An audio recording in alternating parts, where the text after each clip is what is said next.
drôle, euh, terrifiant, cosmique.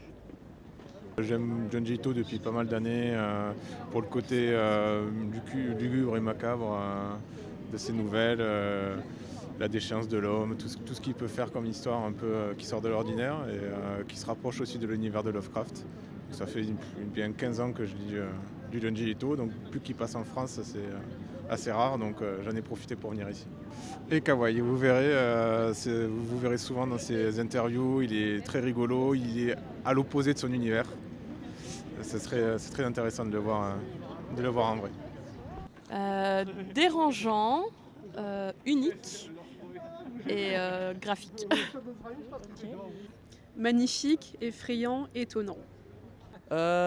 Bizarre, mais en même temps fascinant et pour finir poétique dans un sens. Je dirais du coup assez Lovecraftien. Et c'est assez perturbant et ça, je pense, ça dérange. Mais du coup, je sais pas, c'est assez fantastique, mais ça dérange. Du coup, j'aime bien. Comment tu l'as découvert du coup, Junji Ito? J'ai découvert en librairie, je travaillais en librairie à l'époque, on avait reçu l'énorme couverture qui était magnifique et j'ai feuilleté par curiosité et j'ai de suite adhéré. Alors, j'ai découvert Junji Ito grâce à mon libraire à 1000 Sabords La Rochelle. Je fais une petite pub, bien sûr, évidemment. Et en gros, j'ai découvert Junji Ito avec les deux œuvres, le tome 1 et le tome 2, reliés dans un seul pack. Et franchement, le tome 1, super, le tome 2 aussi. Mais j'ai préféré le tome 1, évidemment. C'était il y a une douzaine d'années, lors de la sortie de Tomie. J'avais dévoré le manga, je trouvais ça beaucoup trop cool. Du coup, j'ai regardé les OAV de Guillaume et j'ai traumatisé tous mes amis. J'ai commencé avec Uzumaki ou Spirale en français et ça m'avait beaucoup intéressée parce que je m'étais jamais penchée sur le manga d'horreur alors que c'est un genre que j'aime beaucoup dans la littérature ou dans la cinématographie en général. Et du coup, j'ai été très étonnée parce que c'est un environnement assez sombre, assez noir, mais j'aime beaucoup sa manière dont il dessine les choses et ses intrigues. Et j'avais adoré la chute et du coup je me suis alors penchée un peu sur qui il était et ses travaux. Et du coup après j'ai lu Tomie et j'ai découvert ensuite toutes ses autres œuvres. Et surtout grâce au Pass Culture, j'ai pu ensuite me pencher sur toutes ses autres œuvres et ça a vraiment été un coup de cœur.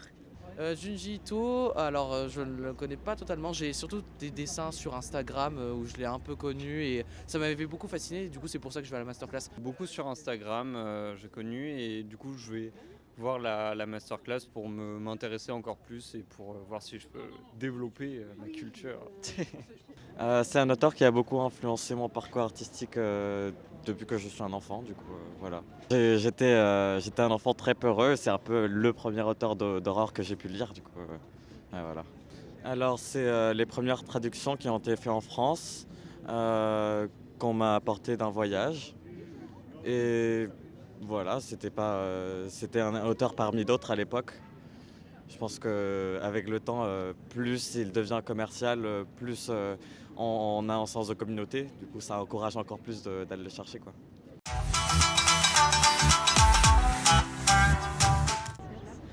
Et du coup, c'est quoi ton manga préféré? De lui, c'est Spirale. Je l'ai découvert via Spirale et c'est celui qui m'a le plus marqué.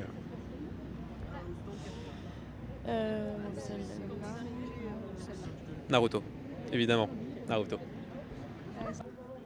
Le premier manga que j'ai acheté, lu, je pense que c'était Chobits à l'époque de Clamp. Donc c'était il y a déjà 25 ans. Mais sinon, moi je suis la génération trentenaire Club Dorothée, donc voilà. Je pense que ça devait être One Piece à l'époque, parce qu'on ça passait encore à la télé et puis j'avais envie de regarder la suite ou les passages que j'avais manqués avec certains épisodes. Oh, mon premier manga, je pense comme beaucoup de gens, Dragon Ball Z. Mais sinon, depuis, je suis parti plus dans les seinen, je fais un peu de tout, shoujo, seinen, un peu tout, voilà.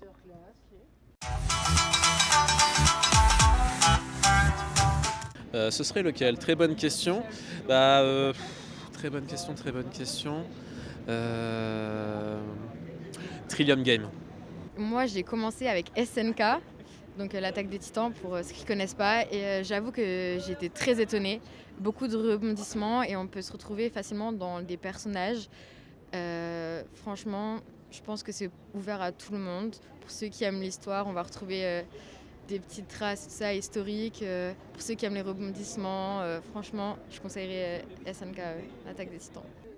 Moi je dirais Planète, sauf que c'est un manga. Enfin, l'auteur a fait Vinland Saga qui est un peu plus connu, mais Planète c'est assez philosophique et ça parle justement de la Terre qui s'est développée et qui a créé des problèmes avec les déchets justement spatiaux. Et du coup il y a des éboueurs en gros de l'espace. Et on suit justement un de ces éboueurs qui veut faire partie d'un projet pour aller sur Vénus.